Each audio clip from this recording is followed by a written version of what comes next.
नमस्कार, मैं आपके साथ विभा उपाध्याय और आप देख रहे हैं न्यूज़ 18 बिहार झारखंड का डिजिटल प्लेटफॉर्म। मिडिल ईस्ट एक बार फिर से युद्ध की आहट से गूंज रहा है। तेहरान से लेकर वॉशिंगटन और न्यूयॉर्क तक सिर्फ बयान ही नहीं बल्कि मिसाइलें और एयरक्राफ्ट कैरियर्स की भाषा भी अब बोली जा रही है।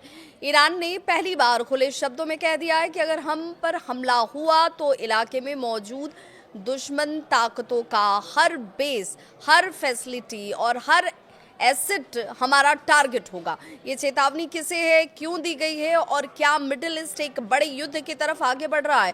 ईरान ने सीधे तौर पर यूनाइटेड नेशंस के महासचिव एंटोनी गुटेरेस को चिट्ठी लिखी और इस पत्र में ईरान के स्थायी मिशन ने कहा कि ईरान न युद्ध चाहता है और ना ही तनाव, लेकिन अगर सैन्य हमला हुआ तो हम संयुक्त राष्ट्र चार्टर के तहत आत्मरक्षा का पूरा अधिकार इस्तेमाल करेंगे।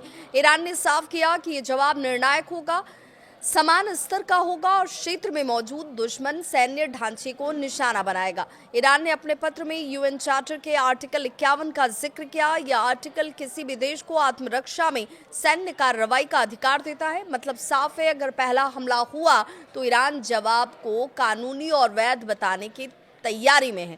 ईरान की ये चेतावनी ऐसे वक्त में आई जब अमेरिका के राष्ट्रपति डोनाल्ड ट्रंप ने ईरान को खुली धमकी दी।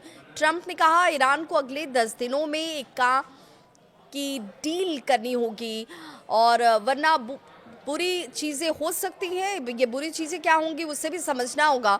ट्रंप का ये बयान सिर्फ शब्दों तक सीमित नहीं रहा। अमेरिका ने मिडिल ईस्ट में aircraft carrier, worship, fighter jet और भारी सैन्य हार्डवेयर तैनात कर दिए। इतना ही नहीं, ट्रंप के 18 फरवरी के सोशल मीडिया पोस्ट में डीजियो गार्सिया और ब्रिटेन के रैफ फेरफोर्ड का जिक्र भी किया गया, जिसमें ईरान ने सीधी सैन्य धमकी बताया। ईरान ने यूएन को साफ कहा कि इलाके में मौजूद दुश्मन सेनाओं के सभी बेस, फैसिलिटी और एसेट्स वैध टारगेट होंगे और साथ ही ईरान ने यह भी कह दिया कि अगर हालात नहीं संभाले गए तो संयुक्त राष्ट्र सुरक्षा परिषद को तुरंत हस्तक्षेप करना चाहिए, इससे पहले कि बहुत देर हो जाए। दिलचस्प बात यह कि इतनी बड़ी चेतावनी के बावजूद ईरान ने कूटनीति का दरवाजा बंद नहीं किया।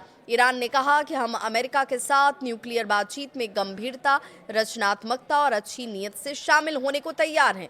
यानी एक तरफ मिसाइलों की चेतावनी है तो दूसरी तरफ बातचीत की पेशकश भी। तो सवाल बड़ा है, क्या यह सिर्फ दबाव बनाने के लिए राजनीति है या मिडिल ईस्ट एक और बड़े युद्ध की ओर बढ़ रहा है? ट्रंप की 10 दिन की डेडलाइन, ईरान की खुली चेतावनी और यूएन की चुप्पी, तीनों मिलकर एक खतरनाक तस्वीर तो जरूर बना रहे हैं। अब फैसला वक्त ही करेगा, डील होगी या डील के बिना दुनिया एक और जंग को देखेगी।